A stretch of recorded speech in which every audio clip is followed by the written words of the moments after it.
DD India's Jessica Taneja joins us for more on the story now. Jessica, with winter approaching and Israel banning the UN Relief Works Agency, how does the ban impact the catastrophic situation on the ground?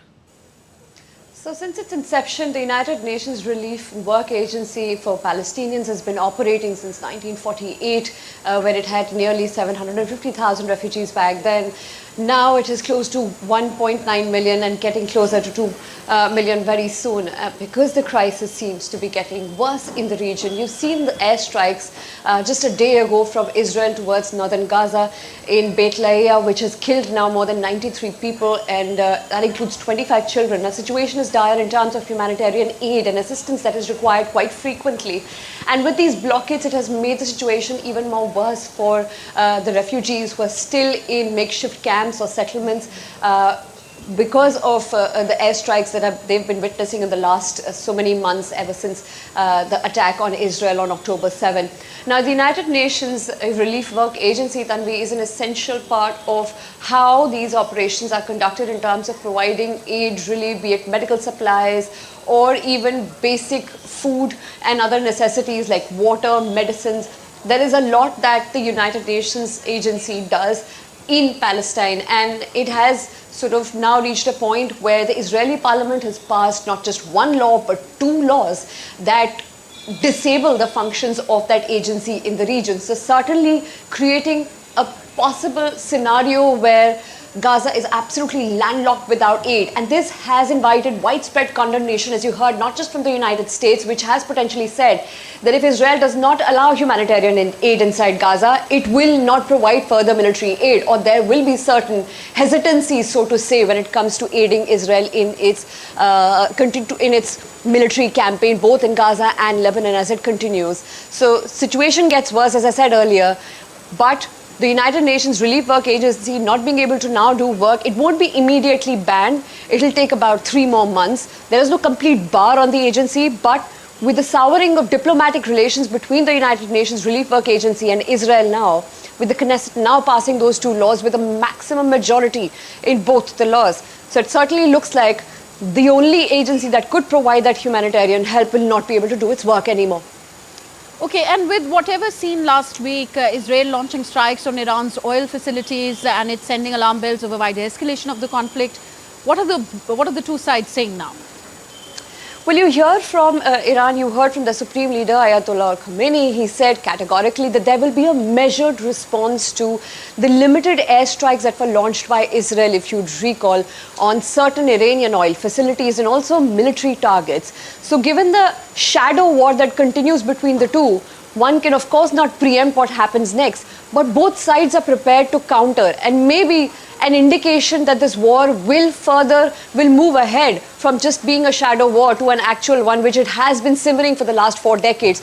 But those fears so far have been contained, and that further led to the reduction or a drop in the price of Brent crude, which was trading 6% less just the other day. So things not looking very good in terms of how the scenario is playing out, both for business as well as the safety of citizens and the security of West Asia, Tanvi. Okay, thank you, Jessica Taneja, for those updates. And joining us now for more perspective on the story is Anil Kumar Trigunayat, the former senior diplomat. Welcome, sir, to the program. On the general West Asia front, do you see fighting continuing for an indefinite period, or is there any hope of a ceasefire? Well, I think that there are reports from Qatar and from Egypt that next 10 days the negotiations should start. And as you know, that today the Hezbollah has also appointed their new leader, and we don't know whether that leader will continue to last, as the threats have come already from Israel that he may be the short-lived leader like the previous ones. So if that happens, that obviously there won't be a quick ceasefire. But there is a much greater pressure from rest of the world community as far as Lebanon is concerned, because Lebanon has been caught in this warfare. Yes. So what do you see the former deputy chief and spokesperson of Hezbollah, Sheikh Naim Qasim's, in his new role as head of Hezbollah? Well, this is precisely what I'm saying, is that today they are also under pressure from the ordinary Lebanese who don't want to get caught into this war. I mean, that is why they have also agreed. The previous one who was killed recently and the others have said that we are ready to go in for ceasefire, provided there is a ceasefire between Hamas and Israel. Now, Hamas and Israel front is being handled by Qatar, Egypt, and USA together. But since the elections, US elections are very close and the results will be there, I doubt anything can happen before November 5th. Although discussions might start, but Israel may not be in the mood to go in for a ceasefire at this stage. Israel has said that Hezbollah's new leader's tenure would be temporary. Does that mean that Israel will now be targeting him?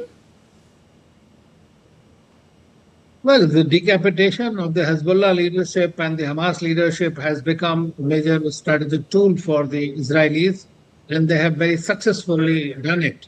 And so we should not be surprised if that also happens.